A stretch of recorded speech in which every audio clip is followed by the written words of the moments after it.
Привет! Welcome to our Vinitaly Russian tour, a series that will air each day, this week only. Each episode is dedicated to the events being held at the end of March this year in Moscow and St. Petersburg at Borsa Vini-Vinitaly Russia, Organized by the Verona Fiere and the Italian Trade Agency, powered by the Ministry of Foreign Affairs and International Cooperation. Grab your favorite Italian wine and we will see you in Russia. If you enjoyed listening, please consider donating through ItalianWinePodcast.com. Any amount helps cover equipment, production and publication costs. And remember to subscribe and rate our show wherever you tune in. Пока-пока! Hello, this is the Italian Wine Podcast. My name is Rebecca Lawrence. Today is our third episode of Russian Tour dedicated to Vinitaly Russia and Borsa Vini, joint events from Verona Fiere and the Italian Trade Agency, with the support of the Ministry of Foreign Affairs and International Cooperation, scheduled for the end of March this year in Moscow and St. Petersburg. Vinitaly Russia gives a place not only for single producers, but also for a collective stand. For example, this year we will showcase some wineries presented by Consorzio Tutela Vini d'Abruzzo. The territory, located between the Adriatic Sea and the massifs of Gran Sasso d'Italia and Majella, the territory benefits from strong temperature differences between day and night, which, combined with good ventilation, ensure an ideal microclimate for the vine to grow and produce grapes of extraordinary quality. But obviously I'm not the best person to talk about this, so I wanted to introduce you today to Davide Acerra, who is responsible for the promotion of the Consorzio. So, buongiorno Davide, thank you for joining us. Buongiorno, welcome everybody. Can you tell us a little bit about the Consorzio, where you are located, how many wineries are part of it, how many hectares, different labels, bottles produced, for example? Yes, it is a pleasure for me to be here with you. Yes, I work for the Consortium for the Protection of Abruzzo Wines. That is the main organization in Abruzzo which protects and promotes the wines from our region. In particular, protects the main DOC of the region, like Montepulciano d'Abruzzo DOC, Trebbiano d'Abruzzo, Cerasuolo d'Abruzzo, Abruzzo DOC and Villamagna DOC. And also 7 typical geographical indications. The consortium is a no-profit association founded in 2002 in Ortona, in the province of Chieti, and represents more than 70% of the producers from our region. The work carried out by the consortium in the last years has been to work as a team, involving small producers and at the same time investing in large cooperatives and private companies. But I would like to introduce just a few words about the link between Abruzzo and viticulture, because in this history, this connection between Abruzzo and viticulture has always been intertwined. In fact, territory, wine, culture are part of the same road that leads to the promotion of our region and that is helping it to make itself known and appreciated. Abruzzo wine growing and wine producing in the last more or less 10 years has seen a great development, and this is for many reasons. First of all, the decision to focus on native grape varieties has always proved to be a winning one today in order to emerge on the international scene. The second reason is that we had a new generation of producers who have valorized the territory and these native grape varieties. And the last reasons, but for me is the most important, is that there is no region in Europe like Abruzzo where more than 30% of the territory is protected by 4 parks, 3 national parks and 1 regional park, and about 10 natural reserves and protected areas.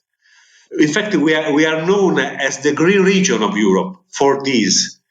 We are in the center south of Italy on the Adriatic coast.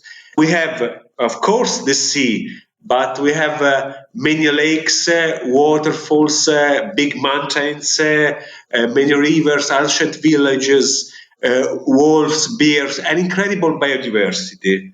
And in this region, the vineyards has found the best condition for the growth of high quality grapes. So it's not a coincidence that the consortium, which has been protected one of the most authentic resources of the territory for years, has chosen the eagle as its symbol, an animal with a strong protective instinct, as tenacious as the people of Abruzzo. Is one of the best characteristic of the people of Abruzzo is tenacious, protective instinct. So when was born the consortium in 2002, the consortium chosen this symbol. All these characteristics came from the past. In fact, the Romans spoke of the high quality of the wines from Abruzzo 2000 years ago. So the presence of the vineyards in our region is very, very old. The main grape of our region, of course, is Montepulciano. Montepulciano has been documented by the 17th century. And in the past, his presence in Abruzzo was located in the hinterland of the region, very close to the mountain, in the province of L'Aquila, and in particular in the Peligna Valley. Then, more or less in the 1950s, 1940s, the vineyards moved closer to the coast because the conditions were superior in terms of growth and the climate. Further, the means of communication were easier to transport and to sell it. So now the vineyards are concentrated in the first 30-40 kilometers from the coast.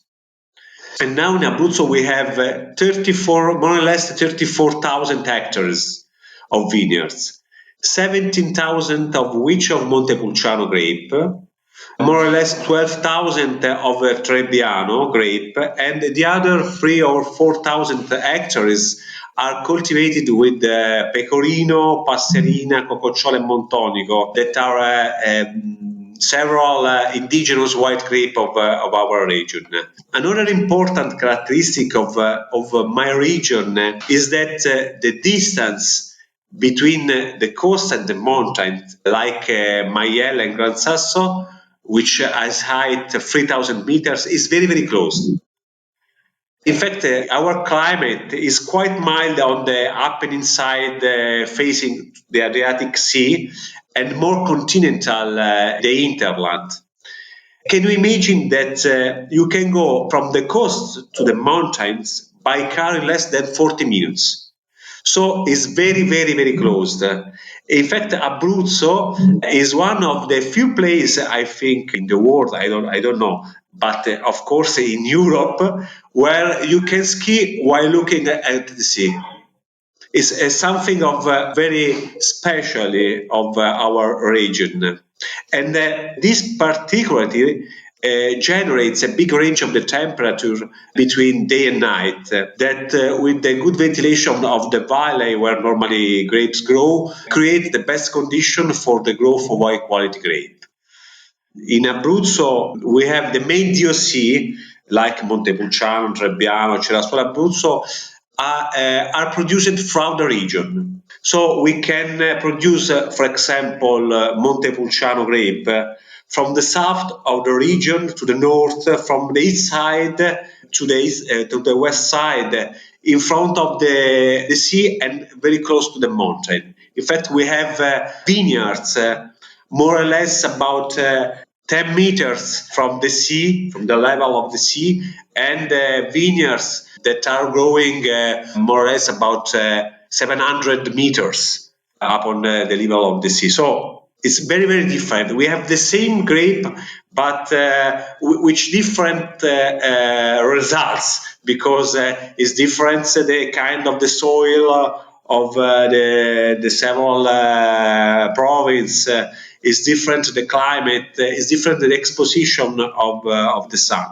But everywhere The most widespread cultivation technique used in Abruzzo is the Abruzzo pergola, which is seen in over 80% of the regional vineyards. It is a particular system of cultivation of the vineyards that it's very usually in the past and also now.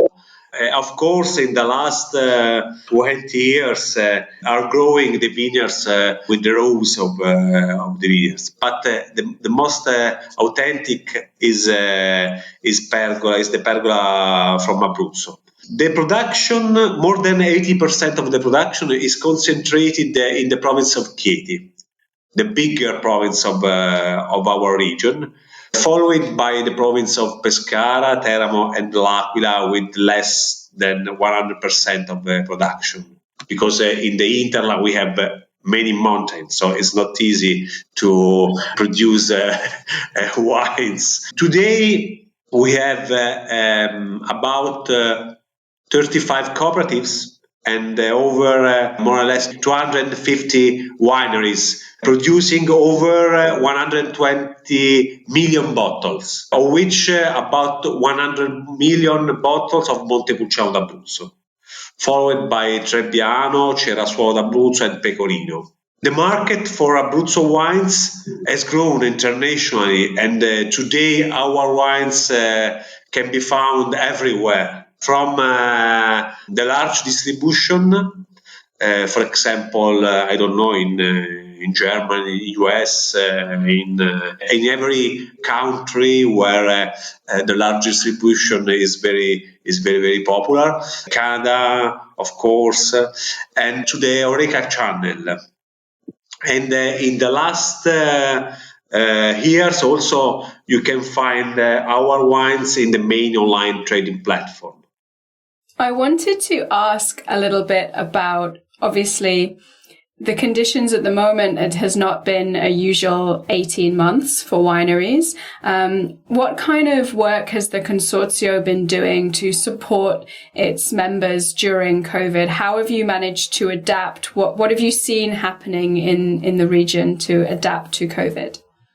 Yes, COVID-19 radically changed the market of the wines, but obviously also the consortium promotion program in the last 1 year. So we had to adapt to the new restriction, of course. So no more trade fairs.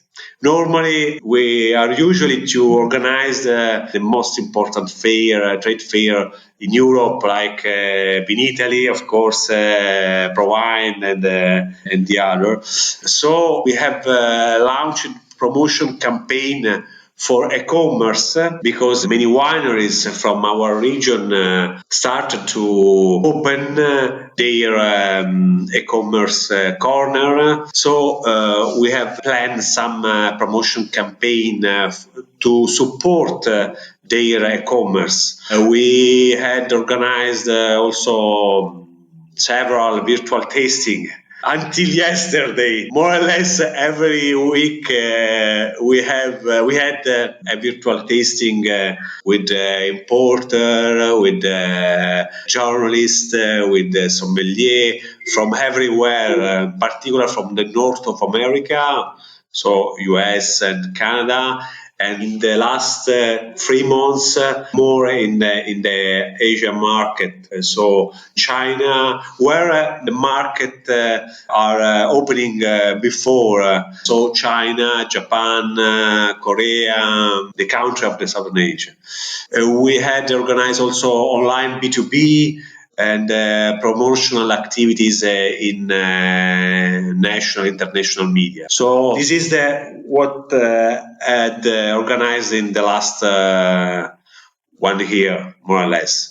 This really demonstrates the value of a consorzio in a region and how you can bring together, like you were saying at the beginning, this community of winemakers so that you can support them in times like this as well as in more normal times. It's really exciting to see how the consorzio have adapted to help the wineries. Now, obviously, we hope that we will all soon be visiting Abruzzo. You've certainly sold this beautiful land of sea and mountains to me. So before we end our interview, Davide, I'd just like to ask what your favorite places to visit in the region are, and maybe what your favorite regional dish, your favorite regional food might be to have with a bottle of wine from Abruzzo. Yes, I love very much my region, and it's not an easy question because I like several places. I think that if I must suggest some place, I can suggest the mountains of our region and the Trabocchi coast. Trabocchi coast is in the province of Chieti, and it's a side of our coast where we can find the Trabocchi. It's a fishing structure where you can now eat or take an aperitifs, so take a wine of glass. And during this coast also now you can go by bike with a road for the bicycle and to go by foot. So it's very, very special place, I think. And my favorite dishes, I like very much pasta, of course. And in my region, Abruzzo region is one of the best places in Italy to eat pasta, because we have one of the main producer of pasta in the world. Yes. Not only wine, but we can find also many companies that make pasta. So I can suggest pasta alla chitarra. It's a typical dishes from my region, and of course one of the most popular is arrosticini. I don't know what is the translation in English. It's made with sheep meat. See, okay, for our English listeners, arrosticini is a roasted lamb, basically, which from Abruzzo is particularly succulent and soft, and you get the lovely juices of the meat, which can add to the pasta. So that would be my best explanation. Davide, thank you so much for joining me today. It's been such a pleasure to hear you talk so passionately about your region and the wineries that you represent. And I'm very excited for the listeners of the Italian Wine Podcast and the Russian Tour series to hear all about Abruzzo and be planning their next trip. So Davide Acerra, thank you so much. Okay, thank you so much. Listen to the Italian Wine Podcast wherever you get your podcasts. We're on SoundCloud, Apple Podcasts, Himalaya FM, and more. Don't forget to subscribe and rate the show. If you enjoy listening, please consider donating through ItalianWinePodcast.com. Any amount helps cover equipment, production, and publication costs. Until next time, cin cin.